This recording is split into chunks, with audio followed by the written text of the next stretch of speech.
বাংলাদেশের বর্তমানে যে দল ক্ষমতায় রয়েছে সে দল একে একে বিশ্ববিদ্যালয়ের ভিসি যারা যোগ্যতা সম্পন্ন ভিসি ছিলেন সুন্দরভাবে বিশ্ববিদ্যালয় চালিয়েছেন তাদেরকে সরিয়ে সেখানে ধান লাগানো ভিসি নানা রকম মিটিং মিছিল করাই তার যোগ্যতা এ ধরনের ভিসিদেরকে নিয়োগ দেওয়া হয়েছে এবং আমরা দেখলাম যে এই নিয়োগের বিরুদ্ধে বিভিন্ন ক্যাম্পাসে শিক্ষার্থীরাও আওয়াজ তুলেছে।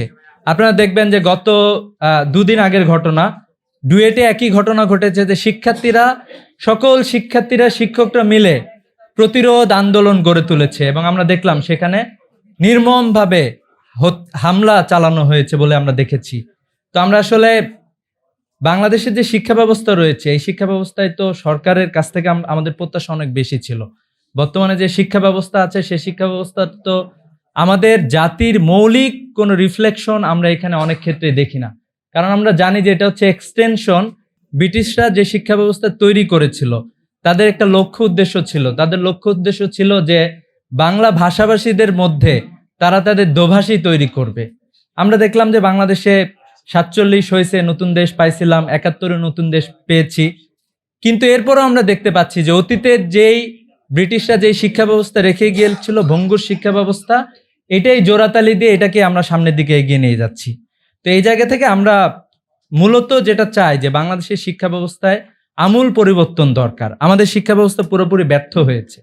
আমাদের শিক্ষা ব্যবস্থা যদি বলি যে দুইটা উদ্দেশ্য জাতি হিসাবে আমরা চাই, এক নম্বর হচ্ছে যে একটা নীতি নৈতিকতা সম্পন্ন মানুষ তৈরি করা। যে জায়গায় আমরা দেখতে পাচ্ছি যে বাংলাদেশ দুর্নীতিতে বারবার সামনের দিকে দেশগুলোর মধ্যেই থাকে। এখানকার রাজনীতিবিদরা দুর্নীতিগ্রস্ত, এখানকার আমলারা দুর্নীতিগ্রস্ত, এখানকার ব্যবসায়ীরা সবাই দুর্নীতিগ্রস্ত। তো আমরা দেখলাম যে নীতি নৈতিকতা সম্পন্ন মানুষ তৈরি করতে আমাদের এই শিক্ষা ব্যবস্থা ব্যর্থ হয়েছে। আর একটা বড় ব্যর্থতা যে শিক্ষা ব্যবস্থা স্কিল্ড ম্যান পাওয়ার তৈরি করতে ব্যর্থ হয়েছে। আমরা দেখি যে দিনের পরে দিন শুধু আমাদের বেকারত্বের সংখ্যা বেড়েই যাচ্ছে বারবার, এবং যে শিক্ষা ব্যবস্থা দেয়া হয় এই শিক্ষা ব্যবস্থায় মৌলিক কোনো গবেষণা নাই যে আমাদের মার্কেটে কোন চাহিদা আছে সেই আলোকে আমি যে একটা ডিপার্টমেন্ট খুলেছি একটা বিশ্ববিদ্যালয়ে, সে কি মার্কেটের আলোকে আমার ম্যান পাওয়ার প্রডিউস করতে পারতেছে? আমরা তো দেখছি এখানে ব্যর্থ হচ্ছে। আমরা বলি যে আমাদের চাকরি বাকরির অভাব, তরুণরা চাকরি পাচ্ছে না, কিন্তু পক্ষান্তরে আমরা এটাও দেখতেছি ভারতের মতো একটা রাষ্ট্র, যে রাষ্ট্রের জনগণ পৃথিবীর বিভিন্ন দেশে তারা ছড়ায় ছিটায় আছে। আপনারা একটু অস্ট্রেলিয়ায় দেখবেন যখন ভারত আর অস্ট্রেলিয়ার খেলা হয় তখন ভারতের সাপোর্টার অস্ট্রেলিয়ার সাপোর্টার যে বেশি থাকে সেখানে। এরপর আমরা দেখতে পাই যে বাংলাদেশ হলো এমন একটা দেশ, রেমিটেন্স আয়ের দিক দিয়ে বাংলাদেশ ভারতের 3-4টা দেশের মধ্যে একটা সবসময় থাকে, যে ভারত বাংলাদেশ থেকে রেমিটেন্স আয় করে প্রচুর পরিমাণে। সে জায়গায় আমরা আসলে আমাদের শিক্ষার্থীদেরকে আমরা কোয়ালিফাইড হিসেবে তৈরি করতে ব্যর্থ হচ্ছি। আমরা এটাও দেখছি যে আমাদের যে এখানে উন্নয়ন বাজেটের কথা বলা হয়েছে, কিন্তু এটাও আমরা দেখতে পাই যে বারবার এটা বেড়ে যাচ্ছে এবং এটা হচ্ছে দুর্নীতির একটা বড় অংশ।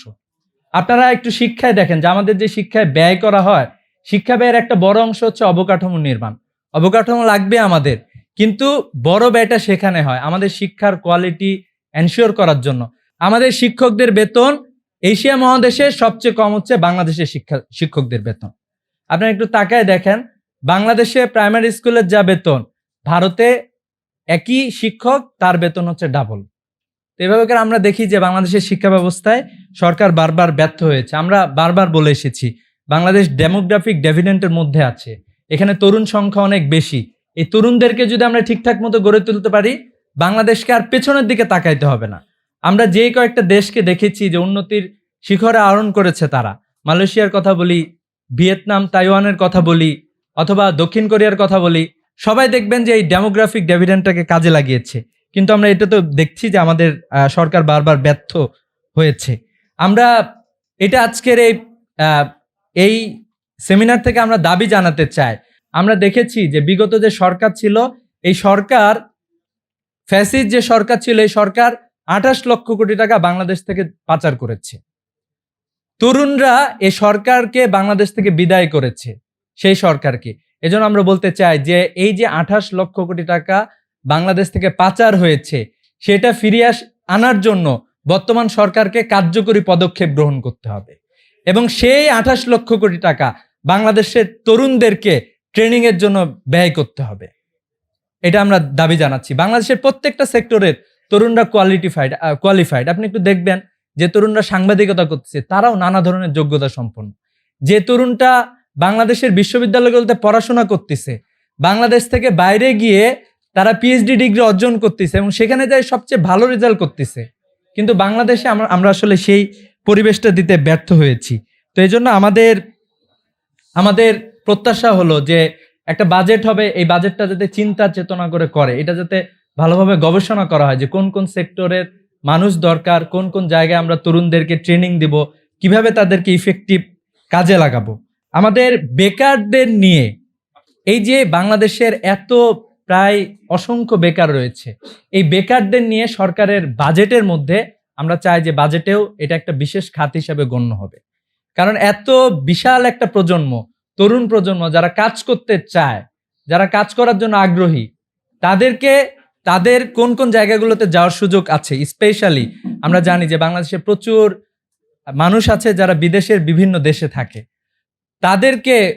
তাদেরকেও ট্রেনিং দেওয়ার জন্য স্পেশাল ব্যবস্থা সরকারের পক্ষ থেকে রাখা উচিত। যেই মানুষটা সামান্য একটা ছোট কাজ করার জন্য গিয়েছে, তাকে যদি আমি একটু ওয়েবসাইট চালানো শিখাই, কম্পিউটারের টুকটাক কিছু স্কিল শিখাই দিতে পারি, এই জাতীয় ব্যাপারগুলো আমরা মনে করি যে আমাদের বাজেটে অন্তর্ভুক্ত, আমাদের বিস্তারিত পরিকল্পনার মধ্যে থাকা দরকার। শুধুমাত্র ফর্মাল এডুকেশন না, ইনফর্মাল এডুকেশন, উপানুষ্ঠানিক যে শিক্ষা ব্যবস্থা আছে, সবগুলো জায়গায় সরকারকে গুরুত্ব দিতে হবে।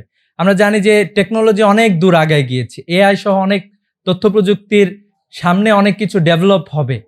তো ওইটা টার্গেটে রেখে যে আগামীর প্রযুক্তি কি আসতেছে, সেই আলোকে আমরা তরুণদেরকে যদি একটু ট্রেনিং দিতে পারি, তাদেরকে আমরা গড়ে তুলতে পারি, তাহলে আমরা মনে করি যে বাংলাদেশের সামনের দিকে বাংলাদেশ এগিয়ে যাবে ইনশাল্লাহ। তো জামাত ইসলামকে ধন্যবাদ জানাচ্ছি, সবাইকে ধন্যবাদ জানাচ্ছি। আসসালামু আলাইকুম।